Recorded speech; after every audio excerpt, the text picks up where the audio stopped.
supposedly by suicide. A big What? part of me wonders if that's true or not.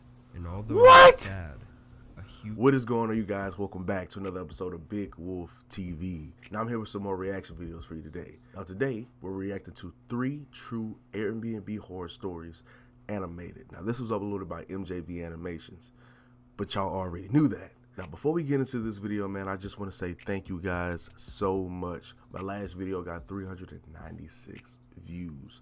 That means so much to me. They actually surpassed my subscriber count, so thank you guys so much. It's fun to believe that 388 people watched my video, so that means a lot to me. It's good to know that my videos are being seen. Good to know that my videos are out there. YouTube is pushing my stuff, so that means a lot to me. Thank you guys so much. Now, if you guys enjoy this video, man, please consider liking. If you guys really enjoy this video, man, please consider subscribing. Make sure you turn on that bell to be notified when I upload so you don't miss a thing. If you guys want to watch this video for yourself, the link to the original video is down in the description. Also, the link to MJV Animations channel is down in the description as well. So make sure you have them there, subscribe. Let them know that your boy Big Wolf sent you. Y'all know the drill already. Stop playing. Without further ado, this is 3 true Airbnb horror stories animated. Let's go. I rented out an Airbnb in Northern California last summer. While scrolling on the app, I found a ton of nice houses. Yeah. There was a specific location that I liked though, so I chose to look at houses around there and found that there was almost an entire street of Airbnb rentals. I looked at all of them and chose my favorite and booked it. A month later, I flew in and picked up my rental car, then drove an hour to the Airbnb. I pulled into the driveway, and I should mention that it was really late, like 10 or 11. All I wanted to do was get my stuff inside and crash on the bed, but as soon as I opened my car door, a middle-aged lady from the house next door started waving at me. She was standing in the empty driveway, waving and greeting me to the neighborhood. I smiled and waved back, trying not to get stuck in a conversation. I kept my back to her while I unloaded my suitcase and duffel bag, then walked up the driveway to the door. She is still watching this, I could man. see her in the corner of my eye, still standing there, watching me as I walked That's up what I'm and saying, entered the like... Airbnb. I locked the door behind me and shook my head in confusion and exhaustion, then carried everything to the bedroom. The house was nice and seemed to be in order, but I didn't bother with really checking it out because I was in a hurry to shower and get in bed. Before we continue, check your Airbnbs, please.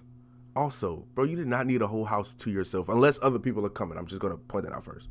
I turned the shower on and washed off, but while I was in there, I heard the doorbell ring. I ignored it, which I would have done even if I wasn't showering. It only rang one time, so I assumed they left, and I didn't even check after I dried off and just went straight to bed. I slept nearly 10 hours and got up well rested in the morning. That day, I went into the city and visited a popular restaurant for dinner, then drove back to the house at 7. When I pulled in, that lady from last night was standing by the front door. When she saw me, she ran back to her house and went inside. I quickly got out of the car and went to the front door, entering the code and going inside. I didn't know who this lady was, but the way she ran once she saw me made me uncomfortable. Bro has no self-awareness. Over the next hour, I paid attention to all of the windows, checking frequently to see if that lady came back. I was sitting in the kitchen on my laptop when something hit the back door. It sounded like a rock being thrown at it. I looked over at the door.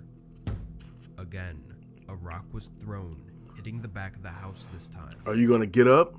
I stood up and looked out the window, and at first I didn't see anything.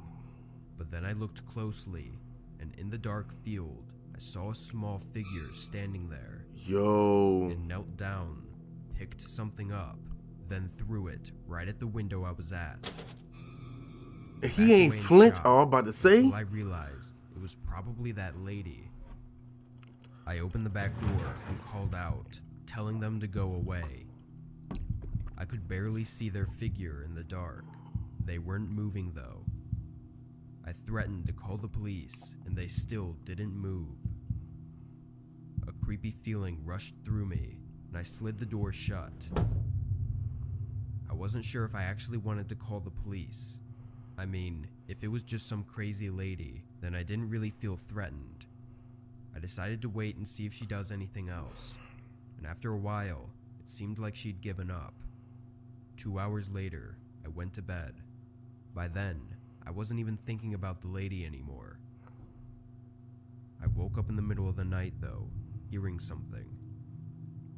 I didn't know what I heard because it was quick and quiet, and I wasn't fully awake yet, but I knew I heard something. Only a few seconds later, the faint sound of footsteps started coming down the hallway outside my room. Yo! My eyes widened, and my brain went straight into fight mode. I jumped out of bed and swung the door open. Standing just a few feet away from me, Yo! barefoot in my hallway. She quickly ran back and left the house. I followed her out the front door and watched her. She ain't trying to smash in that. Like, I'd have let Shawty stay. I'd have let Shawty stay if she was trying to, you know what I'm saying? She was trying to do a little something. I'd have let Shawty stay. You know what I'm saying? I'm just. What? When they came and knocked on the lady's door to confront her, she didn't answer. This is when we found out that her house was actually an Airbnb as well, owned by the same person that rented me my Airbnb. Damn. No one had that house booked though, so the lady somehow knew the code and was staying in there for several days. We couldn't find any reason for her to be after me, or any signs of who she was or where she went. I left that night and flew back home. I didn't know what she was going to do if I hadn't woken up. She gonna murder your If ass. her still out there, I didn't want to stay to find out. She was going to slaughter you. I don't know. I feel like bro was making too many wrong decisions this entire episode. Like, didn't leave, had no self-awareness, wasn't like, I mean, just the simple fact that you're hearing noises around your Airbnb and you're not doing anything about it. That's like the weird part. You wait till this person comes in your house to really do something. Like, this motherfucker just watching you, like, throwing rocks at the police. Like, no, like, bro has no self-awareness at all. Like, I just feel like, no.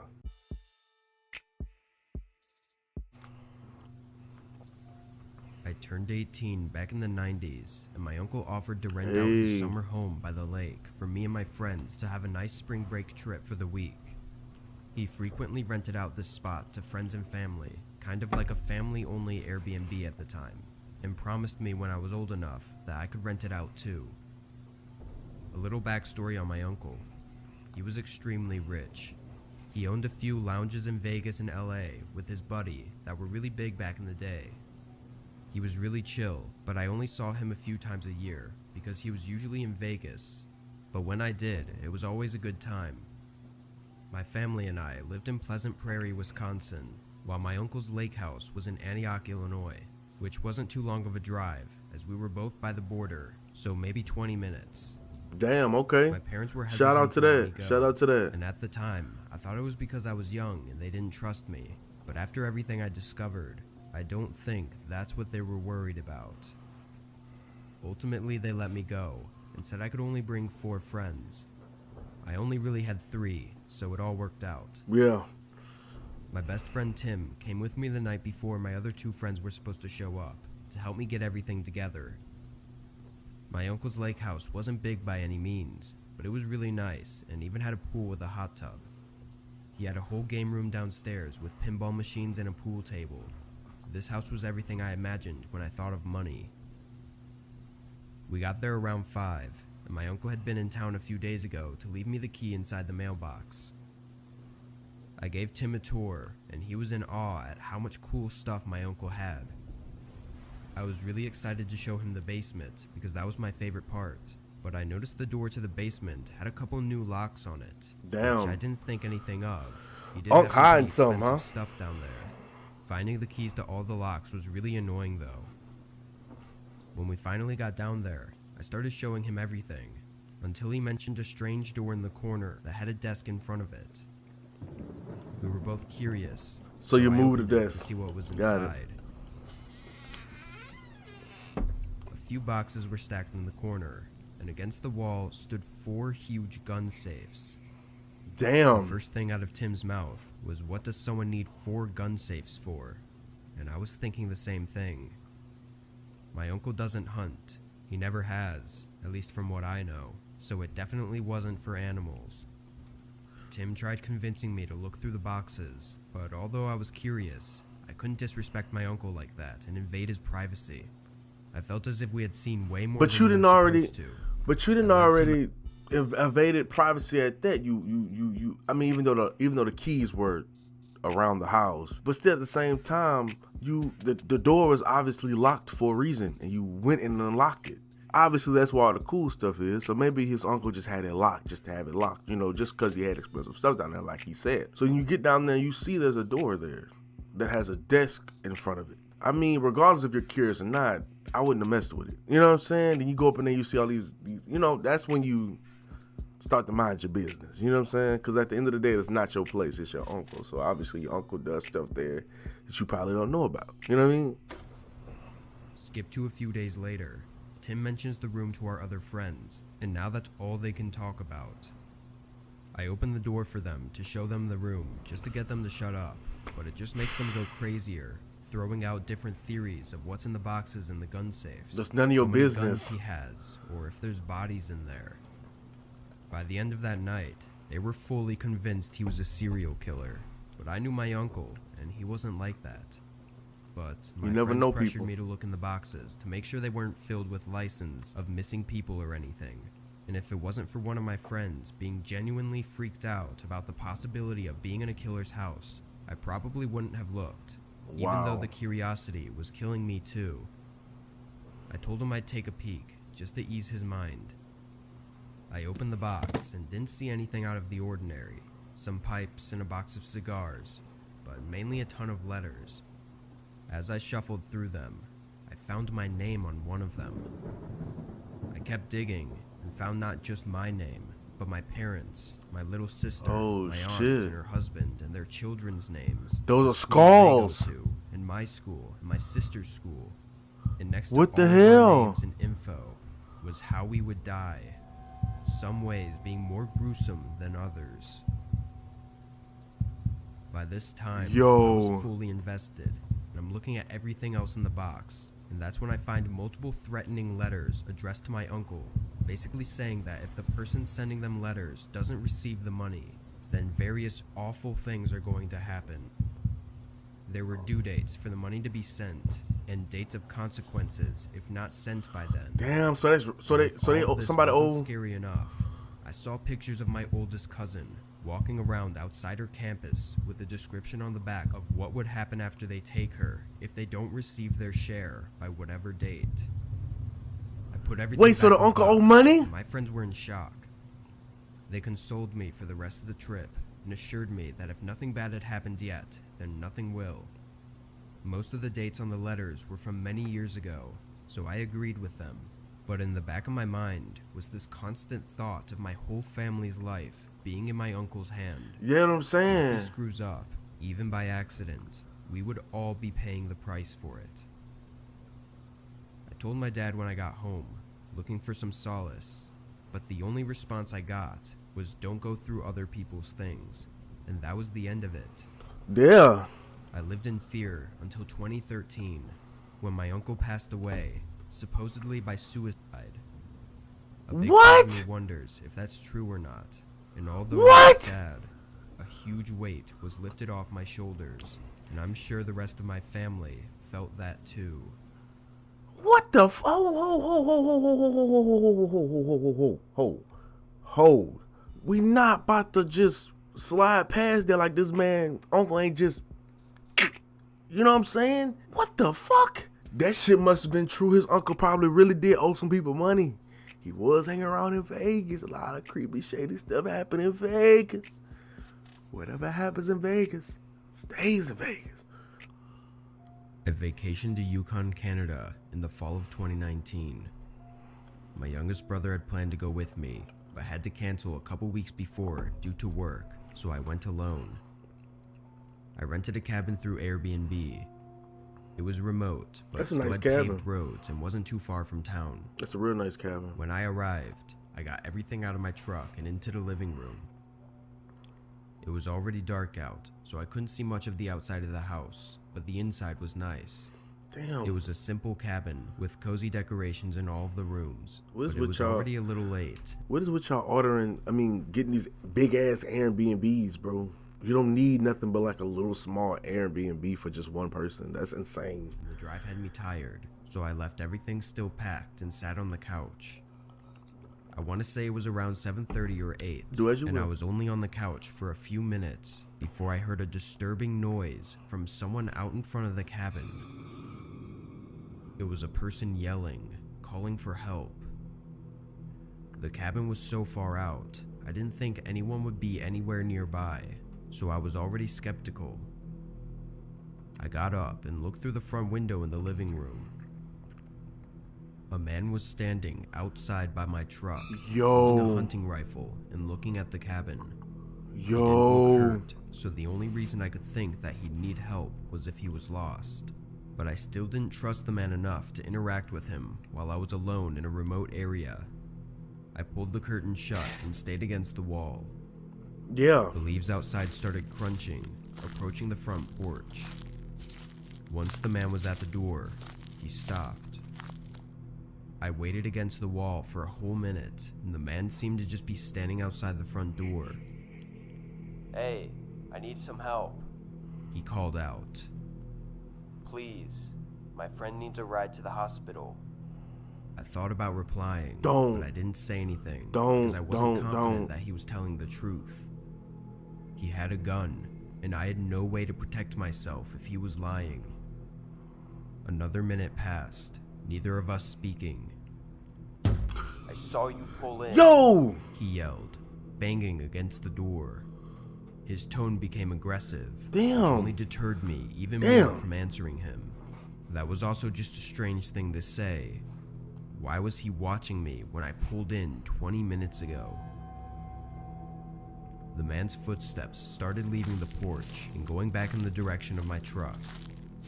I waited until I was sure he had left, then looked out the window again, not seeing him anywhere. I then went around to every door and window and tested the locks. All of them were intact, except for one. It was a small half window in the kitchen, and the latch on it was missing. There were screw holes and scratched paint, indicating a latch used to be installed there, but had been taken off. Uh-oh. It was odd and didn't make sense. What reason would anyone have to remove a latch from a window? Exactly. I was getting really bad feelings with everything going on. I went outside and got my toolkit from my truck bed. I knew it was an Airbnb, and I technically was not allowed to make any modifications to the property, but Yeah. I didn't care. I drilled 2 long screws through the window siding and into the frame, permanently attaching it so it couldn't be opened. I figured the owners of the cabin would probably never even notice it anyways. After laying on the couch for an hour, watching downloaded videos on my phone, I brought my suitcase to the bedroom and got ready for bed. There was no clock in the room, but I was laying in bed for a long time, definitely over an hour, just unable to fall asleep. That's when I heard some odd noises. A couple thuds on the outer wall of the cabin, then some strange sort of scraping sound. It happened a few times, then it stopped. I was sitting up and staring at the bedroom door, not making any sounds. There were so many scenarios running through my head, mostly consisting of that man from earlier. I was probably sitting there in silence for 30 minutes, listening intently for any other noises. At some point though, long after I heard the noises, I fell asleep. When I woke up, it was morning, but I immediately remembered the sounds I heard last night. I got up and walked slowly through the house. Everything seemed to be fine though, until I checked the kitchen. That small window with the missing latch had a small gap at the bottom, like someone tried to pry it open. I went out the back door and looked at it from outside, seeing scratches and dents. But the creepiest part of everything was that none of the other windows had any scratches or dents. Whoever tried to break in last night only tried to open the small window with the missing latch. I ran back inside and contacted the Airbnb host, then threw everything in the back of my truck and left the cabin. I don't know if it was that man who came to the house asking for help, or maybe just some random person, but whoever it was had planned for this. I was lucky to have taken such a cautious stance on everything, because if I had opened the door for that man, or not screwed the window shut, then that cabin could have been the last place I ever stayed in. Damn, yeah, for sure.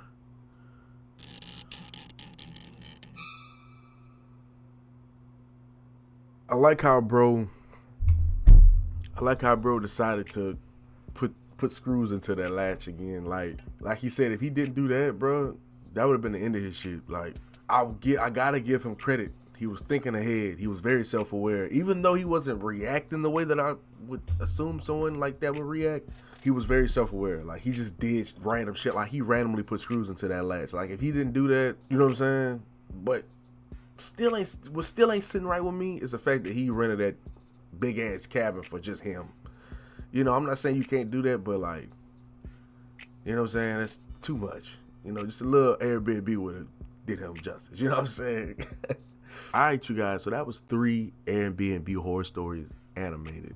Check this out. I honestly enjoyed this one. My favorite would have to be the second one with his uncle. I didn't expect that.